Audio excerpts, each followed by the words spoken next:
أقولها علانية أني لم أكن أتصور حصول كل هذه المواقف الشنيعة والمريبة في مؤسسات الاتحاد الأوروبي، وقد حثتني هذه الحقائق على القيام بتحر وتقص عميقين بصدد حقوق الإنسان والمعايير الديمقراطية التي يتخذها الاتحاد الأوروبي أساسا له. فاتضح لي أن القضايا أعمق مما نتصور، وتتطلب مقاربات جذرية بنفس الدرجة من العمق لحلها والتغلب عليها. لا ريب أن الاتحاد الأوروبي قطع أشواطا متقدمة على صعيد حقوق الإنسان والديمقراطية، ويعد نافذة الأمل لعالمنا الراهن في هذا المضمار، لكن الحداثة الرأسمالية المتوارية في ركائزه تجعله مكبلا بأغلال غليظة تسبب له الإحباط وخيبة الأمل بشأن قدرته على تحقيق انطلاقات أخرى. كان ثوار الروس يعتقدون أن قيام الثورات ولو في جزء من أوروبا كحد أدنى سيشكل صمام الأمان لانتصار ثوراتهم، لكنه معلوم أن آمالهم هذه لم تتحقق. وعلى النقيض فقد قامت الثورة الأوروبية الليبرالية المناهضة بصهر روسيا الاتحادية وإذابة مجمل النظام الذي تزعمته في بوتقتها. الأمر ينطبق على الثورات الديمقراطية الراهنة أيضا، ولكي لا تلقى الآمال المعقودة على أوروبا نفس المصير، فإن التطلع إلى الديمقراطية العالمية يعتبر السبيل الأكثر واقعيا في عصر ازدهار رأس المال العالمي.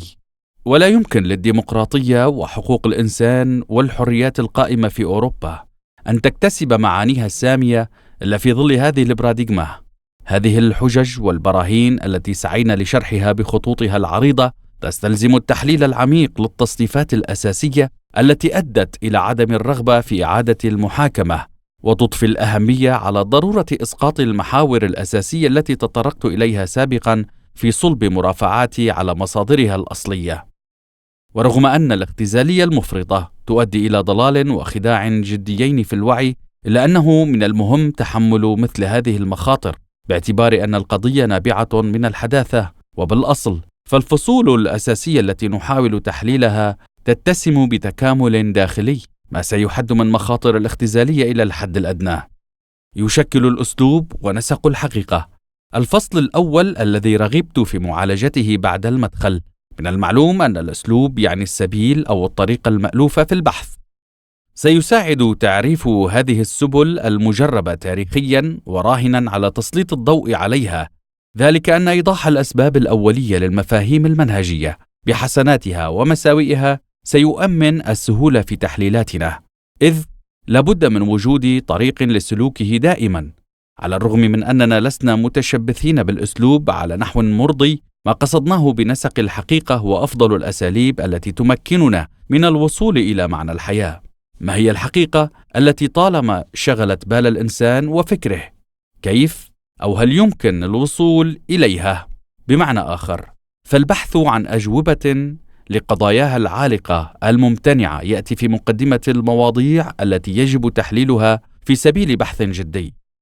سنسعى في هذا الفصل إلى إزالة الستار عن بعض النظريات الفكرية الأساسية، وعن مصطلحي الموضوعية الشيئية والذاتية المثالية، اللذين وكأنهما أسرا وسحرا مخيلة وذهنية البشرية جمعاء. وفي فصل تمييز قيم بين الزمان والمكان في التطور الاجتماعي، سنسعى أساساً إلى إيضاح استحالة تناول أو معالجة القضايا المعنية بالمعايير الاجتماعية الأساسية المشاهدة بشكل منفصل عن الزمان والمكان. فتناول أشكال نشوء المجتمعات ومضامينها على نحو أحداث تاريخية صرفة، أو شرحها بسرود تجريدية وكأنه لا وجود لأبعاد مكانية في مثل هذه المواضيع، إنما يجر وعينا المجتمعي نحو اعتلالات جدية وتيه تام، ويجعله أداة لأشد المصالح رذالة، وينتهي به المطاف ببلاغة زائفة ولغط ديموغوجي مرتكز إلى رياء فظيع بحق المجتمع تحت اسم الحقيقة. عندما تؤخذ الأبعاد الزمانية والمكانية للمضامين الجوهرية أساساً بكل شفافيتها لدى إنشاء الوقائع والحقائق الاجتماعية، فستزداد إمكانيات إضفاء المعاني القيمة على حياة الإنسان. حينئذ سيتم الإدراك أن الكثير من المصطلحات والنظريات ليست سوى مفارقات كبرى مشحونة بالسفسطة والخداع والمغالطة، وأنها مجرد كليشيهات كلامية. سنعمل بشكل ملموس على إضفاء المعاني على التطور التاريخي والمكاني للمدينة الراهنة، نقصد الأساسية منها، على نحو عناصر أولية.